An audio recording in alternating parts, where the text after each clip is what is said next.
Over to you, Ruth. Welcome everyone to this evening's Walk the Talk for Earth Day celebration. My name is Ruth Plant and I'm part of the Collingwood Climate Action Team. First of all, we would like to acknowledge we are meeting on Indigenous land of the territory of the Haudenosaunee and Anishinaabe peoples, land that has been inhabited by Indigenous peoples from the beginning. As settlers, we're grateful for the opportunity to meet here, and we thank all the generations of people who have taken care of this land for thousands of years.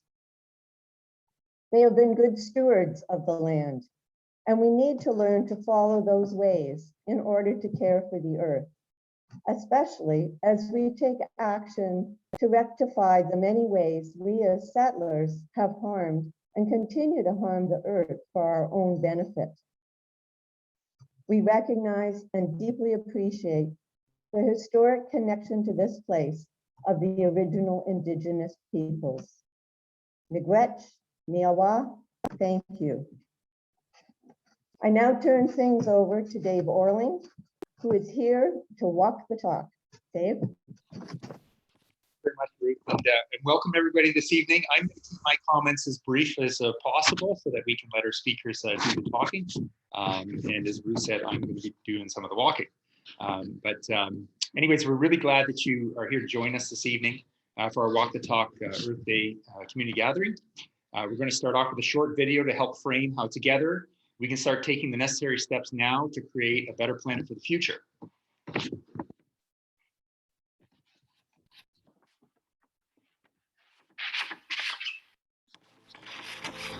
My name is Kathleen Rogers, and I am president of EarthDay.org. I'm here today to talk about the theme of Earth Day 2022, which is Invest in Our Planet. Our goal is to engage more than 1 billion people, governments, and institutions, along with businesses. And by using Earth Day as a platform, we aim to push aside the barriers that have been erected by the fossil fuel industry and economy and redirect all of our attention to creating a 21st century economy that brings back the healing and health of our planet, protects all of our species, including our own, and provides opportunities for everyone on the planet. People, governments, and businesses all fear change. But the status quo, the way we live today, is changing before our eyes. In building our future, individuals, businesses, entrepreneurs, inventors, and governments each have a unique role. We need to act individually and together.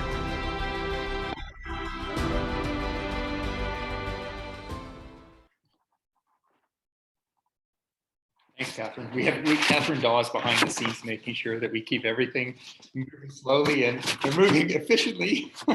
and I think that, I really like that video. She found that, and I think it comes up with what Earth Day and a just transition is all about. And the quote from that I really liked was, it says, to redirect our energy towards creating a 21st century economy that brings back the healing and health of our planet for all species, including our own, and provides opportunities for everyone. We think that that's worth all of us moving towards. Earth Day is a great time to reflect on some of these issues. And the climate crisis, I think, is a challenge that necessitates that we all move forwards on these issues now. Without further ado, I'm very pleased to introduce Bones Watene, who's the designer of our 2022 Collingwood Earth Day flag.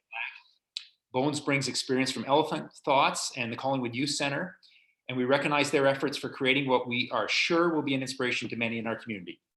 So with that, Bones, I'm going to turn it over to you.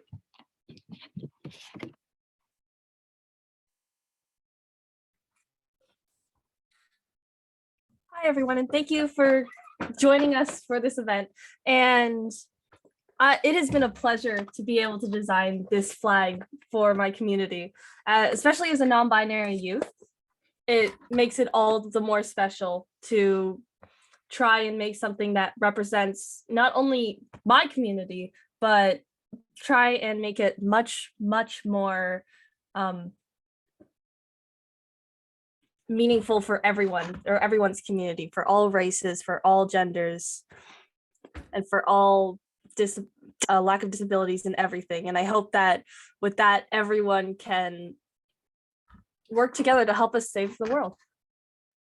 Yeah. That's fantastic, Bones. We were super thrilled that we had contacted the Collingwood Youth Center and said, hey, we've got this idea. We had hoped to do this a couple years ago, but unfortunately COVID got in the way. But we had this idea that we'd love to get a flag designed by some local youth that we could have the town put up on Earth Day. And although it's a couple years later than we had originally planned, we're really glad that this is going to be hoisted up tomorrow, and we hope everyone will get the chance, if you're not there tomorrow at the event, to see it sometime in the coming week when it'll be up. We hope that this Earth Day flag that designed by Bones, our local youth, will become a reminder each April 22nd that an inclusive, just transition that recognizes that the burden of climate change is not borne equally by all members of society is necessary for us to, as Bones has put it, heal the world together and live sustainably for the sake of ourselves and future generations. One thing that we'd like people to do, if you could, is just in the chat, if you could put a word in there that comes to mind to you when you have a look at the flag design, we'd appreciate that. We're going to put it together in a word cloud later, and we'll share it out to everybody that's here tonight. But just share a word with us tonight, and we thank Bones very much for sharing that creation with us. Hopefully, this will become a tradition, and we'll be able to do this annually. And Bones will be the first in what will become a long line of youth that will teach us something that helps us get where we need to go. I'd also encourage everyone to check out what the Collingwood Youth Center has been up to. They have a great website and social media. You can drop by the Collingwood Youth Center on First Street. They're doing a butterfly project to help address food security, and they have a depaving event on April 29th, and there's some information on the chat from that. You can contact the Environment Network if you want to help with that. They're going to set up another community garden, and that's a very worthwhile event on April 29th. We'll move right along, and our next guest is Rebecca Babcock, who joins us on behalf of Project Neutral, who we're partnering with for a Community Carbon Footprint Challenge. One of the goals of the Footprint Challenge is to start the conversation about the climate crisis locally here in our communities. Rebecca is the program coordinator for Talk Climate to Me. And thank you very much, Rebecca, for joining us and for talking climate with us this evening. Thank you. So happy to be here. I'm just going to share my screen. All right. So hello, my name is Rebecca, and I'm the project lead at Project Neutral for Talk Climate to Me, as well as another program that we run. And I will highlight Project Neutral's programs in just a minute. And for those of you who haven't heard about Project Neutral, it's a nonprofit organization focused on helping people understand their impact on the climate and how to take climate action that not only reduces their own impact, but creates momentum for bigger systemic change. I am very appreciative of the land acknowledgement that was given, and I would just like to share that I'm currently staying near Orangeville, which is the traditional territories of the Haudenosaunee, Huron-Wendat, Petun, Anishinaabe, and Mississauga peoples, including treaty holders, the Mississaugas of the Credit. Okay, so climate change. Climate change can make people feel not great. And thinking about climate action, well, that can actually make people feel a lot worse, because lots of questions may arise for you. How is climate change going to impact my life? Can we even stop climate change? Where do I start in taking action? Will my actions even make a difference? The list goes on and on. If you'd like, feel free to pop in how you feel about climate change in the chat. Yeah, I'll just give a few seconds if people do want to throw that in. I know I feel both hopeful and overwhelmed. Let's see.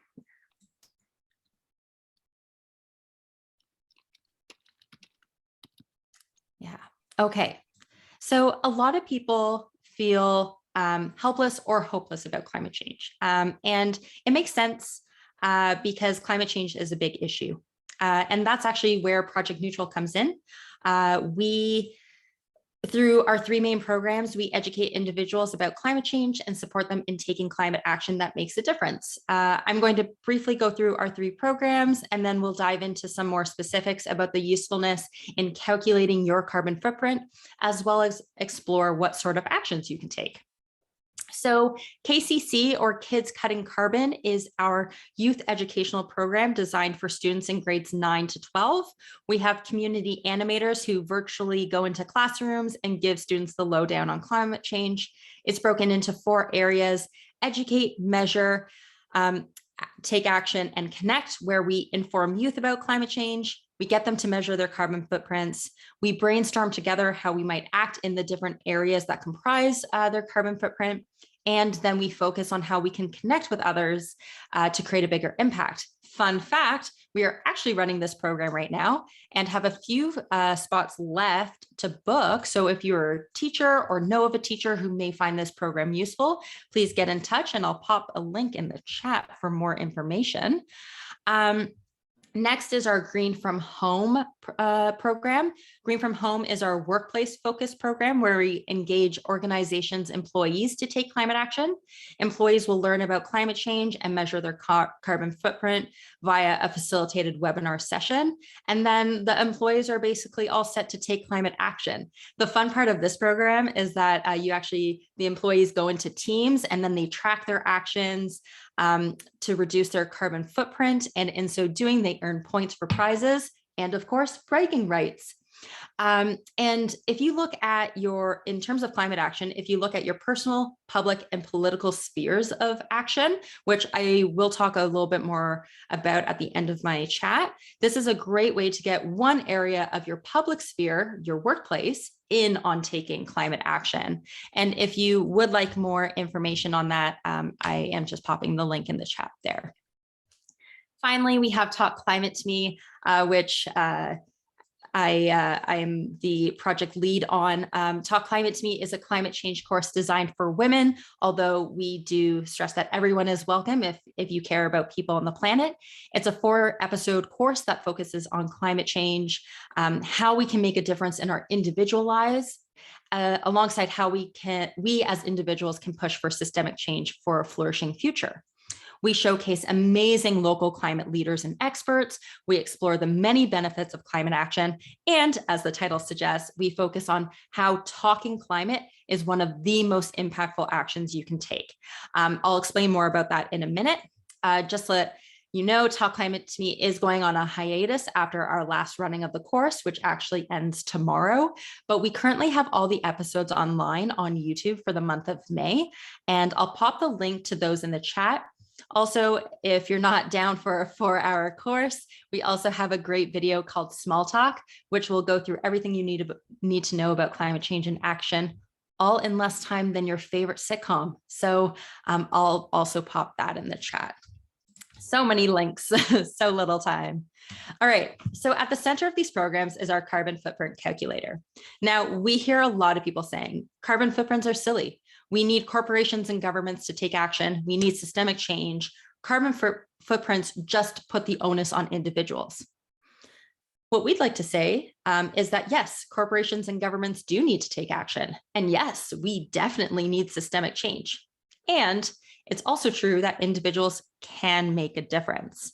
Did you know that 45% of emissions are under household control? That's a lot of room for us as individuals to make a difference.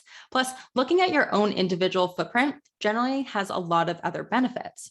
First of all, understanding your carbon footprint can just help you understand climate change and action so much better, because it's concrete data, and you can take actions that you can see the change within your own life. Second, seeing your carbon footprint and places where you aren't able to take action, that can certainly help you identify areas where you may want to advocate for bigger systemic change. For instance, if your daily transportation footprint is really high, but there are no public transit options in your area, then maybe you want to advocate for public transit change in where you live, and that creates bigger systemic change. Finally, the actions we take within our own individual lives can actually create systemic change. It's because when we take climate action, like buying an EV, installing a heat pump, eating less meat, and we show these actions to our amazing network of people that we know. Think about your bowling buddies, your reading group members, your friends, families, everyone you're in touch with. Like when you do those actions, you create a ripple. And so by highlighting our care for people and planet, it shows people that they can share their care too.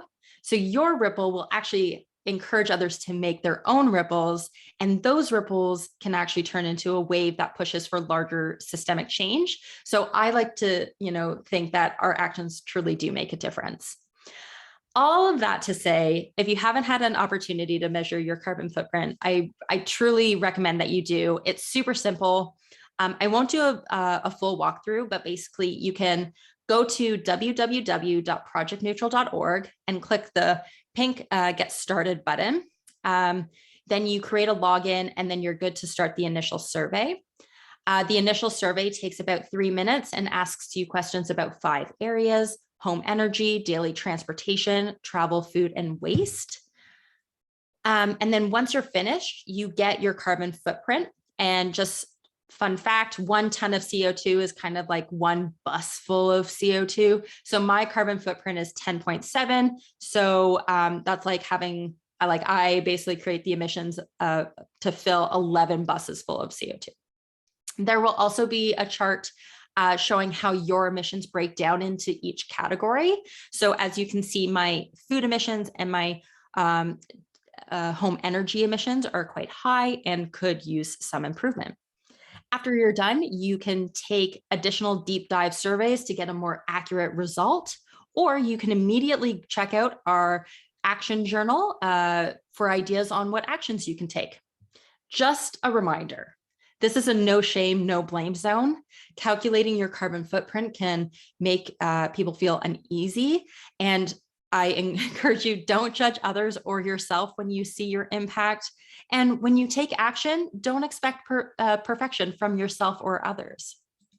So speaking of action, I know this firsthand. You can spend a lot of energy on small little actions that don't make the biggest impact. It can lead to burnout or to you feeling like you're not making a difference. So we have a tip for you in remembering where you can focus on taking action. Fleet, heat, meet, repeat. So fleet, focus on your transportation and travel habits, ditch the car, invest in an EV, have a staycation, take public transit. These are some big actions you can take in that area. Heat, you should focus on improving the efficiency of your home, insulate your attic, invest in a heat pump, get a smart thermostat, lower the temperature in the summer by 1 degree. There's lots of options there as well. And for meat, meat and dairy contribute a lot to your food carbon footprint. So try going for a meatless Monday or an oat milk October. And remember when I mentioned your personal, public, and political spheres? Well, those are your 3 areas of impact. Personal is, within your own life, within your own household. Public is thinking about all your networks and how you can take action within those spheres and get others involved. And the last one is political, which is pretty self-explanatory: vote, march, call your MP sort of thing. So when you're thinking about actions you could take, think about these 3 spheres. So think about how you can ripple outwards from the personal to the public, or the public to the political. It's a great framework to think about how you can increase your impact. Now you're probably saying, what about talking climate? You said that is super important. We even have, Project Neutral has a program called Talk Climate to Me. Yes, talking climate is actually super important. Because just like taking action and showing your friends and family that you're taking action, makes them feel more comfortable taking action too. Talking about climate can make people feel more comfortable talking about it as well. And this is important because there's currently a spiral of silence around climate change. I don't hear anyone talking about climate, so I think no one cares. And I don't want to be that person at a social gathering, so I don't talk about it. And that means other people think I don't care, and so they don't talk about it. And then, the spiral continues. When in fact, actually lots of people actually care about the climate. And we just need to start talking about it, get it into our mainstream media, get it onto our social media feeds. And again, talking about climate can create a little ripple that encourages other people to make their own ripples, and those ripples can quickly turn into a wave of systemic change. I'm just about to wrap up my time here, but I did want to leave you with a few tips about talking climate. Talking climate can mean a variety of things, like sprinkling it into your daily life, talking about it in line at the grocery store, chatting about it while you're running with a friend, wearing a button, or it can mean in real life, in-depth conversations. In both cases, here are a few tips. Share your story. Personal stories are way more effective than sharing your fun facts about climate. Yeah, if facts worked at convincing people, we wouldn't be here where we are today. 2, listen. Don't try to convince anyone of anything, and don't engage with climate deniers or like internet trolls. It's just not worth your time. And if someone is willing to have a climate chat with you, your job is to listen, be empathetic, and to be curious about where they're coming from. Finally, the last one is practice. Talking climate does get easier with practice, and at the very least, it'll just get less awkward over time. So I'd like to leave some room for questions, but I think Dave will also be playing a video with the amazing Dr. Katharine Hayhoe. Spoiler, sorry. She's an amazing climate communicator, and I'm sure she'll share some great tips in that clip if that's shown. But I will leave with this quote by her that says, "Talking about climate knocks over the very first domino in the chain of social change." Before I open it up to questions, what is one action you can take to reduce your impact on the environment? And how could you get others involved in your climate action journey and create a positive ripple effect? I'd be so pleased if you thought about what action you can take and commit to it here and write it in the chat. I'll give just a few seconds for that if you'd like to share.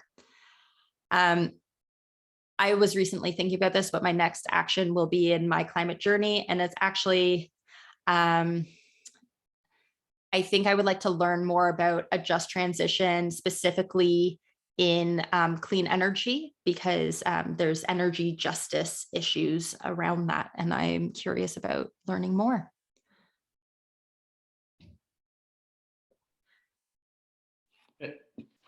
That's awesome, Rebecca. Thanks very much.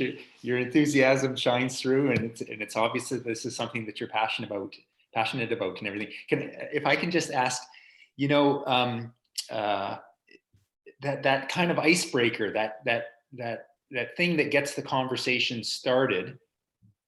What are your suggestions as far as that goes? Because, like you say, lots of people actually, when you do get the conversation going, they do care about it too, and they do want to talk about it. But sort of walking up to someone cold and saying, "Hey, what do you think about, the floods in South Africa?" Doesn't oftentimes kind of, get too many things moving. So what are your thoughts on how you break the ice? Yeah, that's a really great question. I know once upon a time, people would say, "Oh, this weather, it's so strange." And I would just say, "Well, climate change," and I would walk away. And I realize now that's not the way to start. But you're right. I think if I was approaching it and wanted to start a climate conversation with someone, I would start by sharing my story and why I'm concerned.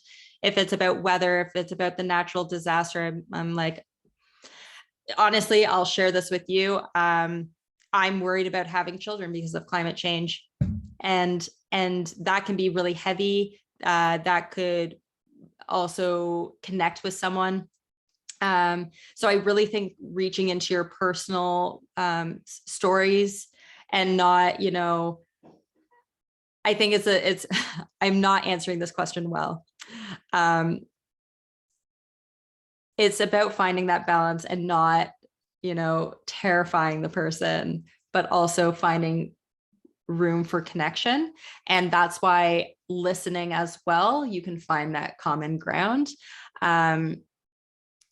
Yes, I hope that answered. I kind of went all over the place there. No, you know what? I would say that listening part of it is probably bang on, because, you know, as opposed to trying to pull something out of thin air, you know, oftentimes there is something that comes up in another conversation that, you know, kind of tips you that this person that you are, or you're talking to, they do care. And if you pick up on that, then that sometimes can be the starter, because then they find out that you also care. And then away you go from there potentially.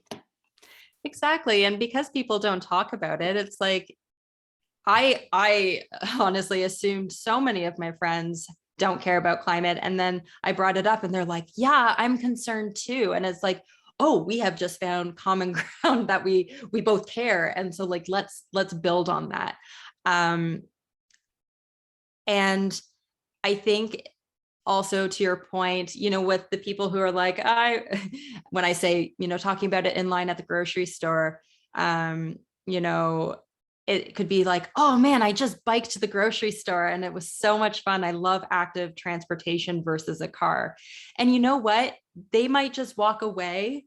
They might not engage with you specifically, but you've planted that little seed. You know, you're sprinkling it into your everyday life and making it normal. So it doesn't always have to be like a serious conversation. It can just be like, I'm going to casually drop this in whenever and wherever I can. No, that's great. Thanks. Yeah, thanks very much. You know, and certainly in the chat, there's some ideas that people have of things that they're starting to do, cutting down on their meat intake, and trying to use their bike more, going in our 30-day bike challenge, which is a great initiative that we have going here that we'll put a plug in for towards the end and things. Yeah, appreciate you joining us very much. Yes. And you know, we hope that everybody will check out the Project Neutral website. Like Rebecca said, the resources that are on there with respect to the Talk Climate to Me program are there. You can watch the videos on your own time. And yeah, like keep your ears open and listen, and don't be shy about sharing your thoughts about the climate and what you're thinking about doing or what you're doing with others. I think that's really important. Thank you for having me. And I'll just pop my email. If anyone has any questions, I'm always happy to answer. So there it is. Thank you so much for having me, and thank you for listening. Okay, great. Okay, good night, Rebecca. Okay, so as Rebecca mentioned, we have a video from Katharine Hayhoe, and she's Canadian as well, and we'll let Katharine roll that, and so you can listen into her thoughts. Thanks, Dave. And I'm just going to do a brief introduction of Katharine Hayhoe for those that know her. She is Canadian. She's a U of T alumni. She's an atmospheric scientist who studies climate change. She works and lives in Texas and has been a huge proponent of hope, action, and working together. She believes as citizens, we have a significant role to play. You can find more of her talks on her podcast, TED Talks, and a series she developed called Global Weirding on YouTube.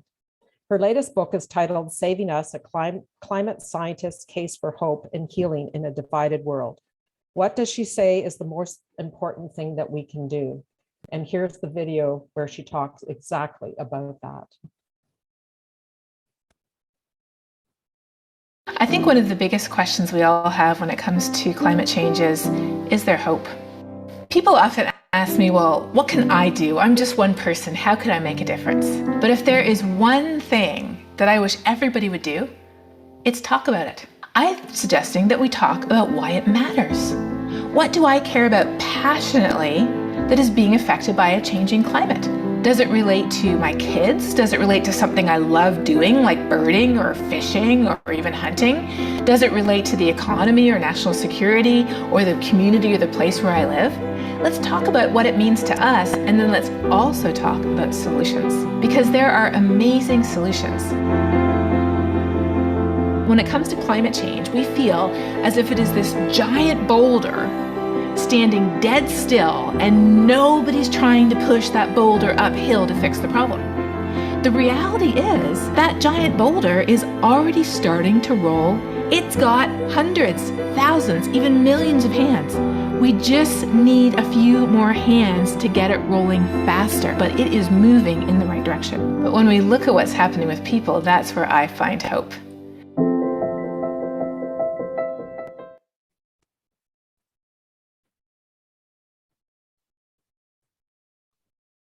Yeah, thanks, Catherine. Thanks to both Catherines for finding that and putting that on for us. You know, and what I would say, just to highlight one of the things that Rebecca had pointed out, you know, she mentioned those three spheres and that issue of, you know, what does it matter what I do as an individual if the government and things don't do anything, if larger organizations don't make systemic change. And I think what we've even found in our own group in the Collingwood Climate Action Team is that, you know, by collectively trying to raise our voices, talking to each other and trying to talk to other people like yourselves here tonight, you know, we do get a conversation going, and that conversation does end up being transmitted to public leaders, and things do start to change. We're starting to see that now. Maybe the pace of things is not as fast as many of us would like it to be. But the way our system works is that, you know, those who have the ability to make systemic change listen to those who are casting their votes. And we have to speak up and say what it is that's important to us and what we want. And so I think now is a really good time to have that hope that we can make change and to start collectively, you know, raising our voices and speaking about these issues. When we designed this carbon footprint challenge, there were a few goals that we had. One was to try and get a baseline measurement of the footprint of households in Collingwood and in the region.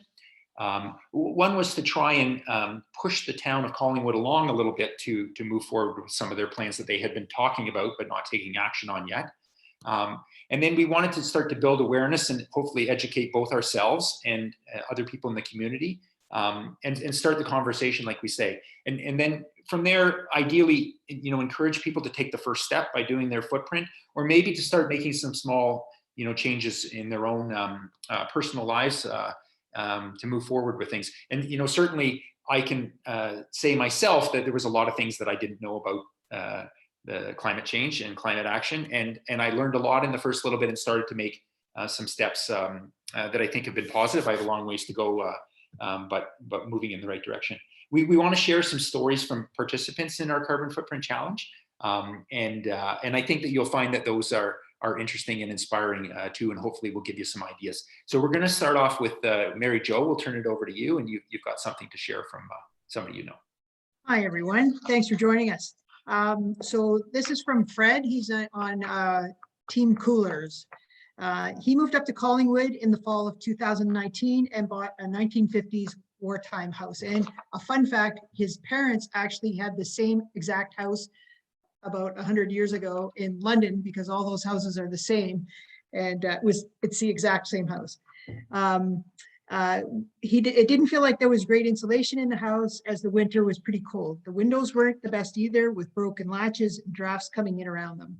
The front door of the house wasn't hung properly, and I could actually see sunlight coming in from the bottom of the door. The back door had a major draft coming in around it.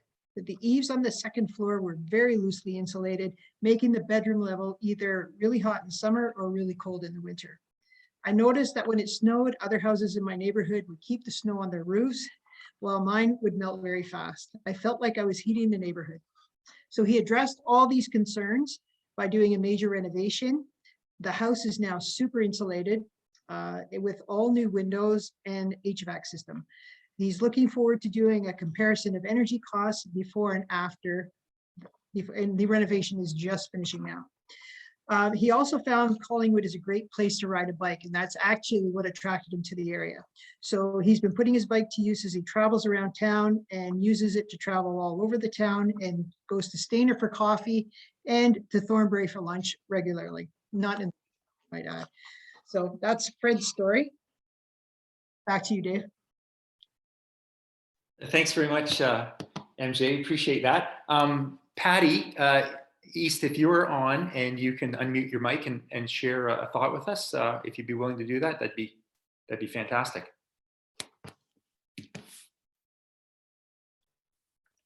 Sure. Sorry, my unmuting was a little bit slow. Yeah, so I used the Project Neutral site and did a little assessment of my world, and I actually thought I was pretty good until I did that. And then after I went through that fear denial and oh my gosh, what am I doing to the planet? I was able to, I'm going to say, internalize it and realize there is some stuff that I can do. And I would say two things that I have, among a number of things, two things that for me were notable. One was I did not realize how much carbon me driving alone in my car does. So although I was careful before, I think quite a bit now when I have to go in my car, and I don't live anywhere near town. So I pool my trips a little bit more than I used to. And I learned that if I ever get an electric water heater, I'm going to buy a timer, and so that I only run the water heater at night. You apparently will save hundreds of dollars doing that. Thanks, David. Yeah, thanks, Patty. That's fantastic. Good tip too. I think with some of these issues, one thing that people don't realize is that, yeah, there's an investment up front, but there's things that you can do that can actually save you money nowadays and be climate friendly at the same time. That's fantastic. I'm just going to read something from Cian. Unless Cian, if you want to unmute your mic and go on and share your story, you're welcome to do that. Otherwise, I will do that for you.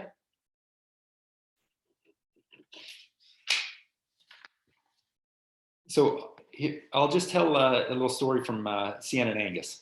So my husband and I, and that's Cian and Angus, have long been very concerned about environmental issues and joined CCAT shortly after moving to Collingwood last year. We were planning a house renovation, and the design by local architect Jim Campbell included an extensive rebuild of the inner walls to double insulate the small house, as well as replacing the doors and windows. The house is small, so our footprint without any reservations was already relatively small. At about the same time, we did the carbon footprint calculation, and our score wasn't that great, especially in the home energy category. Shortly after that, the IPCC published its sobering report. In response, we chose to do whatever we could to get off gas and reduce our energy use. Even if that means financially we'll never see the benefits, in the big picture, we feel renovations that actually make a big difference to GHG emissions are the right thing to do in our efforts to fight climate change. These are some of the specific things that we've been able to do so far. We booked Mike Matthews from the Environment Network to do an initial blower test of our 60-year-old two-bedroom bungalow's energy efficiency. The house was relatively efficient overall, but in some places the walls had no insulation, and along the edge where the ceiling met the walls, it was very little. The house was gutted, and most of the attic's blown cellulose insulation was saved for reuse. Dense packed cellulose was blown into the original wall frame, and the old cellulose was blown back into the attic. Rockwool bats were put up in the ceiling frame, as well as in the second inner wall frame we had built, so that there's now double insulation in the walls and the ceiling attic. All the windows and doors were replaced with triple glazed ones from Duxton, a Canadian company in Winnipeg. Another tip there. When the blower torque test was redone, the house energy efficiency was much improved and came very close to that of a certified passive home, with the number of air exchanges per hour close to 1. That's like really a fantastic tight house that's going to need very little heat to keep it warm and cool. We got rid of our gas furnace and water heater. Hear that? We got rid of our gas furnace and water heater. That means no gas to heat the house or the water, replacing them with air source heat pump technology that runs on electricity. That was my editorial, by the way. We've tried to stay as local as possible and reuse as much as possible to reduce transportation emissions. The bulk of the work has been done by local builder Bruce Green, who typically rides his bike the few blocks from his home to the work site. We have also done our best to source materials locally.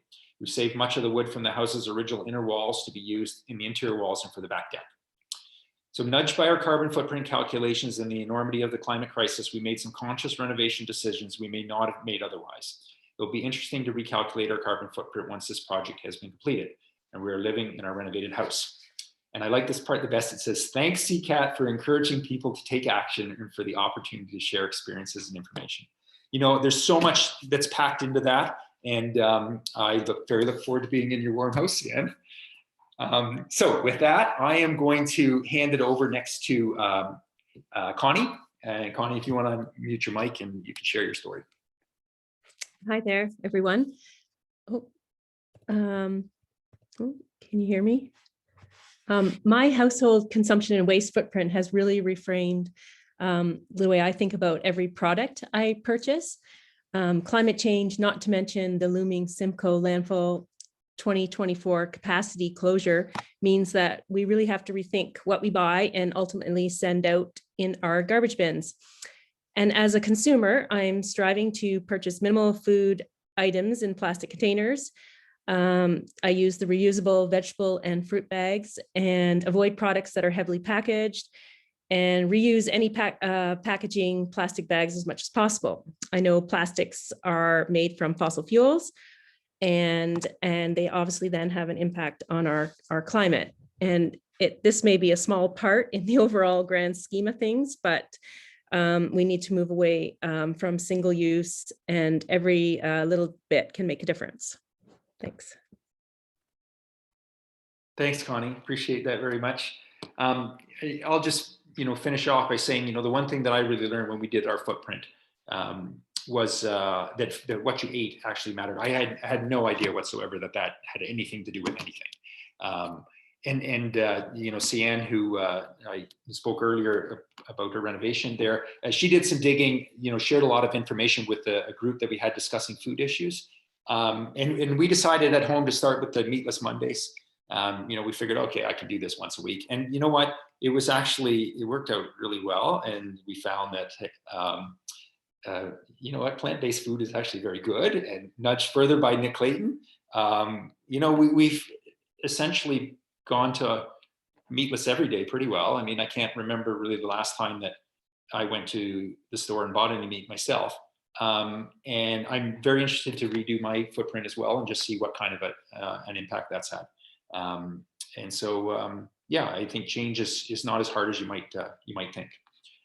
So next, I'm going to turn it over to Owen Gray. Owen has been our Footprint Challenge team superstar, setting up 2 teams and encouraging a lot of people to take part. And I'm going to let him share some information with you about the Carbon Conversations workshops, and he's got a couple of his team members to share some thoughts of theirs as well. So you want to take it away, Owen? Yeah, thank you, Dave. So yeah, my name is Owen Gray, and I'm lucky enough to be part of the Carbon Footprint Challenge. I have 2 teams that I'm kind of organizing. So one is a neighborhood team in my neighborhood just outside Collingwood, of Collingwood Lands. And then I have another team of some coworkers at Cameron Street Public School, where I work. And basically, these teams are set up under the premise that we do our footprint, and then I asked everyone to participate in some workshops. So this is what we call the Carbon Conversations program. So there's 6 workshops. They're an hour and a half long each, so it's a commitment. We try to space it out over a number of weeks. So maybe we're doing once every 3 weeks. And there has been a little bit of homework involved as well. So I told my team members to expect, 12 to 15 hours over the course of a year. I think really we're going to condense ours into a half year when all is said and done. But it's a chance to get together as a group and discuss the pieces of the carbon footprint in more detail, kind of one at a time during each workshop. So that's a little bit about kind of what the program is. And I have brought 2 of my team members to share how it's been for them, so you can get it right from the participants' perspective. So I have 2 team members here. So I have Allison and Peter who are here. And I was going to ask either of you, whoever would like to maybe comment, or you can both could. So to share with this group, like, how's your experience been participating in these workshops? Right now, we've already done 4 workshops, quite a few. How's your experience been being involved with something like this so far? Allison, I'll jump in unless you're on bated breath, no problem. It's been great. I got to say, I appreciate the hard work. So, Owen speaks of it as if it was easy and it's just 15 hours, but the work he's doing and Catherine's doing has just been sensational to get these organized. And I know the team has appreciated it. Me, myself, I'm as interested in, or was as interested in, the environment as a guy who rides a bike around in the woods and skis in the winter without really understanding the impact that our behaviors have on both of those activities. So it's been educational, to say the very least, and appreciated. Learned something new every time. It felt encouraging and honoring and supportive of all the different levels and intentions, I think. So there was never any judgmental behaviors. There was never any insinuation around expectations and what we need to do. Just a really great space to ask questions.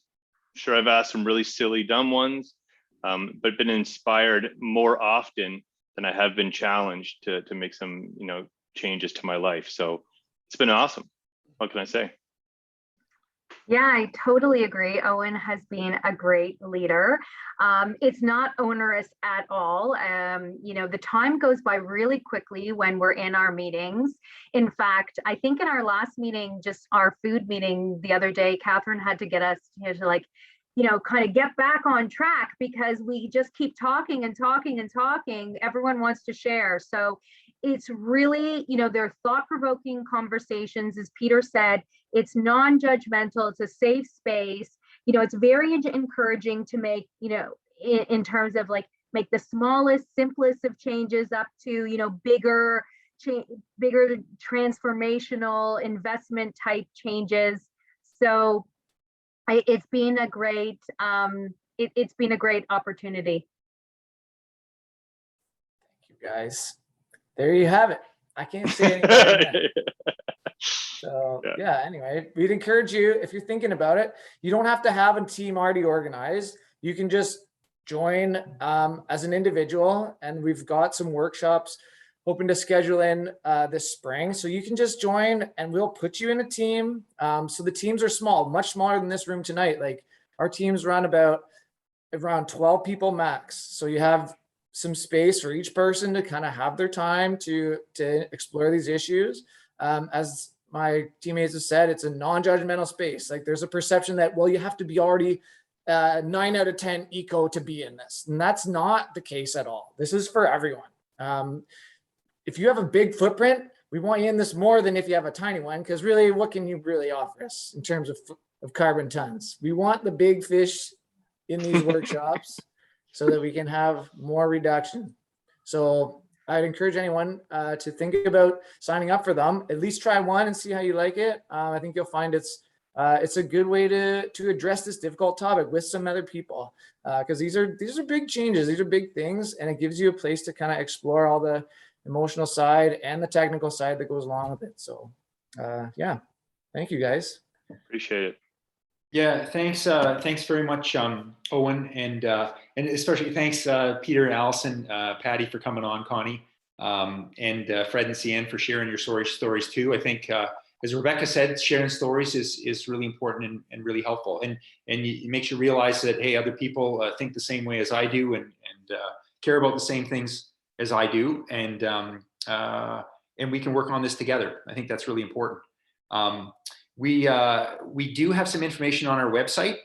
There's an events page, and on the home page as well, if you scroll down to the bottom, you'll see some links to Carbon Conversations workshops that are coming up May 12th, 5th, 12th, and 19th. So if you want to go on there and have a look, please do so. And certainly if you have any questions about any of that, you can email collingwoodcat@gmail.com, and we will get back to you with answer your questions and things. And you can fire them in the chat now if you like. So we're just going to move along, and quickly, I just want to share a little bit of an update about our Carbon Footprint Challenge, just to give people a sense as to where we're at. I'm just going to share my screen and just briefly talk about it. We started this project last fall. Our goal was to get to 400 residents by this time. We're not quite there yet, but we're making progress, and we're very pleased with that. With the warmer weather and things opening up, we are just waiting for the tsunami. That's maybe not the best word to choose, but we're waiting for the wave to start to pick up some speed, and us to get more people involved. And we hope that some of you tonight will be inspired to join a team, or even just go on our website or Project Neutral and do the footprint yourself. Make sure you just go into register in South Georgian Bay, connect in South Georgian Bay. We're partnering with Project Neutral and with the town of Collingwood on this. The town of Collingwood is supporting us and working with us on their climate action plan, and we want to bring the community along as well. So far, we have about 231 people in the area. About half of those are in Collingwood, another 6 in Clearview, Wasaga Beach, and then in the Grey Highlands area. And then we have some people in town of Blue Mountains as well. So across our region, which is fantastic. We want to, be as inclusive and diverse as we can be. The more that we can reach out to a broader swath of the population, the better. And we have some work to do there. But certainly we found that people sharing with other people that they're involved with this and getting involved in one of the teams, because the idea of the teams is that you have some other people that care about this as well, and that you're working towards the same goals and things. Our numbers so far, roughly speaking, the average footprint in a household is around 18 there, and it's about 7.4 tons per person, roughly on average, and broken down into 5 categories that Project Neutral uses. I was really surprised when we did our footprint that our food footprint was as high as it is, and that's one of the things that we decided to work on. Personal transportation and home energy are the other 2 big ones. Travel, we think maybe a little artificially low because people haven't been doing as much in the pandemic. We don't want to underestimate what our consumption and waste does because it's a significant problem. And in particular, the issue of methane and the organic waste going in the wrong place is a much bigger problem than probably is recognized and maybe even acknowledged here. But those are sort of where some of the numbers are at. People who are taking part, we're making sure that they're aware that it's not your number that's really important. What's really important is that you help us get this building in the community and start thinking about it and talking with other people. I think I won't dwell on this other than to say that Our World in Data is a fantastic resource that people can go look at and get valid information. It's curated by Cambridge University in the UK about a lot of topics. It's factual and it's updated. There's graphs, there's maps, there's all kinds of other information that have to do with all kinds of topics, not just to do with climate change, but with other things as well. So I'd encourage you to visit there. But I think one thing we do have to acknowledge is that the developed world has an outsized influence on climate change. And as Owen said, if you're going to go after the big fish, I think we need to look in our own pond. And so these numbers that are on here, include industrial and manufacturing carbon emissions as well, divided by the total population. Canada is right up there amongst the global leaders. Some of the more affected countries, and I use Tanzania as an example there, they have a minuscule carbon footprint per person. They will bear the brunt of the effects of this, and they already are starting to see things in some of the other places in the world. We've been relatively untouched, although we're starting to see effects, and I think that should be motivation for change. And we're very hopeful that we can make positive change to improve our future and those of our fellow citizens on this planet. Earth Day means the whole planet and not just our own neighborhood. I think one thing I'd like to highlight and just do a little shout out to is the teams that have participated in this. We have lots of them. We have the Hurricanes at Our Lady of the Bay School, Owen's Own Cameron Street Comments there front and center. The Collingwood Clippers Swim Club has joined, the Hospital Foundation, Summit Social House, CCI, Pollinate Collingwood, Protect Our Winters Canada. If you love to ski, they're a great organization to get involved with locally. The town of Collingwood has a green team. Collingwood Council's involved. We have other climate action groups over in the Georgian Bluffs area, as well as in Owen Sound. We got our first Probus Club recently. The Osler Vortex crew is making some positive changes at Osler. Highlands Trailblazer Ski Club has gotten involved. We have neighborhood teams like in Mountain Croft and Collingwood Lands, which is Owen's group that Allison and Peter are involved with. We have a book club. Thank you very much, Ruth. And then a number of healthcare clinics in town, Peak to Shore Physio, Maximum Physio, the Collingwood Sport Clinic, and we have a team from the Collingwood Hospital too.